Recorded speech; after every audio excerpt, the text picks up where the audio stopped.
Saint Laurent, and I'd like to take a moment to pay honor to this wonderful couple. And I'd like to do that by telling you a couple of stories about this young man here. Something was being prepared quite awesome back on July 22nd, 1918, and back on October 16th, 1921. That was the day I quit drinking. That was the day these guys were brought into this world to someday come together as husband and wife and begin to raise a family, but to bless many people along the way. Don began his career way back when York and Beckett started in Etobicoke, correct, Don? So far. And Don was always amazing with equipment. I mean, the story goes that he had a wax paper machine running, and of course, didn't he have to, of course, manufacture it, improve it so that it would not only produce 500 feet per minute, but he got it up to 1,000 feet per minute, unlike any of his competitors. And that was the beginning of Don's ability to see things different than his competitors, which made him a great industrialist along the way. I ran across this gentleman here back around about '85 when I was in the process of selling them a computer system to come into the 20th century. And I sat with Don and his partners, Greg, Daryl, and a few other top dogs. And we sat around and talked about this system and what it was going to mean to them, and it was wonderful. And so we had a second round of meetings, at which time I told Don I wasn't going to sell him that system. Am I correct so far? So far. And so... Don't forget to embellish it. It's okay. So they asked me why I wasn't going to do that, and I basically told them that the system I was selling was going to be inadequate in a year and a half, and so I was done. Goodbye, thank you very much. Now, most salespeople might not do that. They might sell you the goods and walk away and see you later.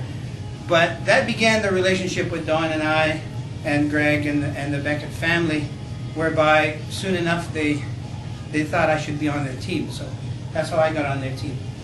But Don, in my culture, we sing a song to the birthday boy that says, "C'est à ton tour de faire parler d'amour," which translates, "It's your turn now to be spoken love to," as both of you. So we are all gathered here today to speak love to you for the many blessings that you have been to.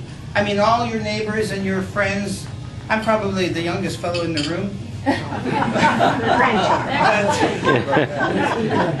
Next to James, this is true. But so we are here to honor you and to say to you the many thank yous that you deserve for having been an example to many of us, specifically me. You have been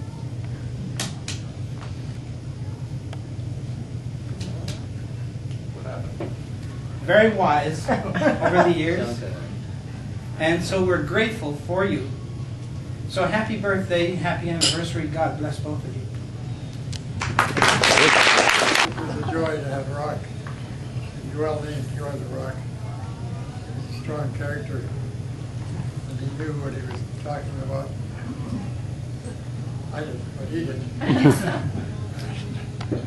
So we had a lot of good people with us.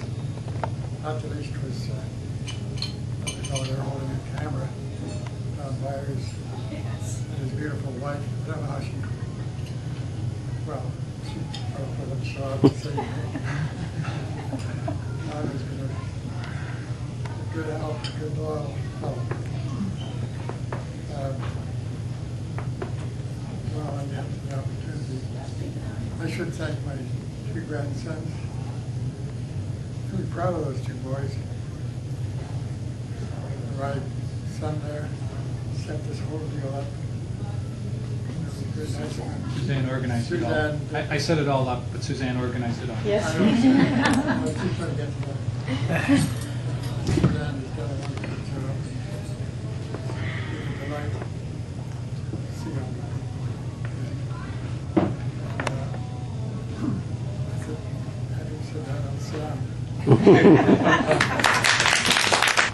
Stay with us.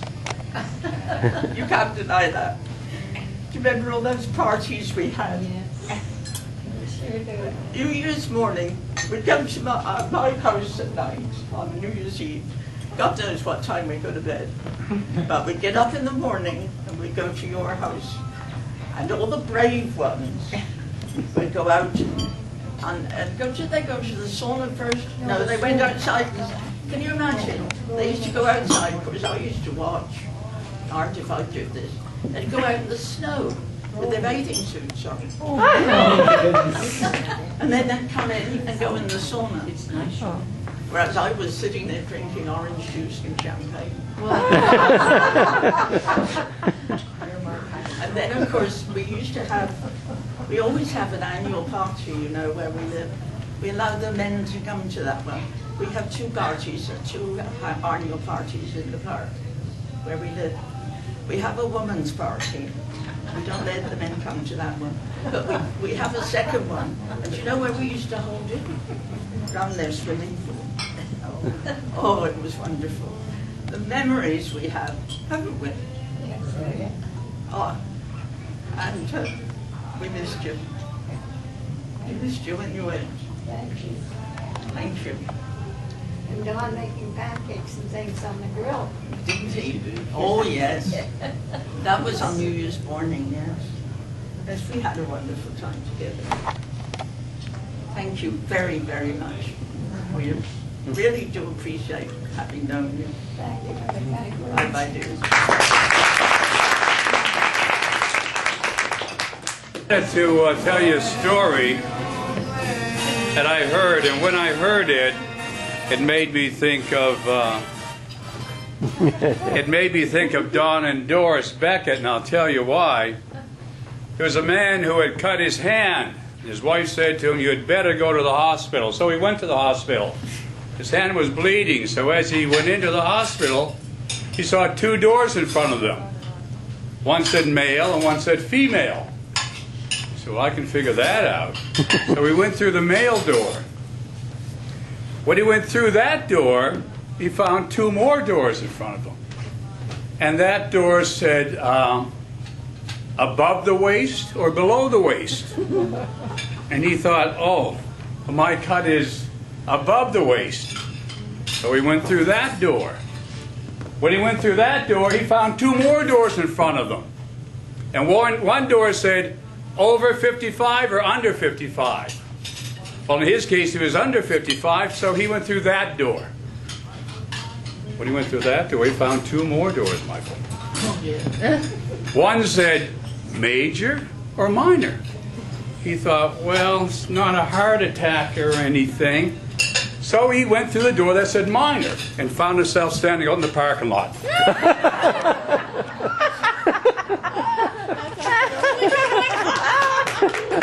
Not far from his own car. He went home and his wife said to him, seeing him bleeding and still holding his hand, "Didn't they help you?" And the man said, "No, but they sure were organized." And I thought of Don Beckett, and I thought of Doris Beckett. I thought of their business, their lives, and their homes.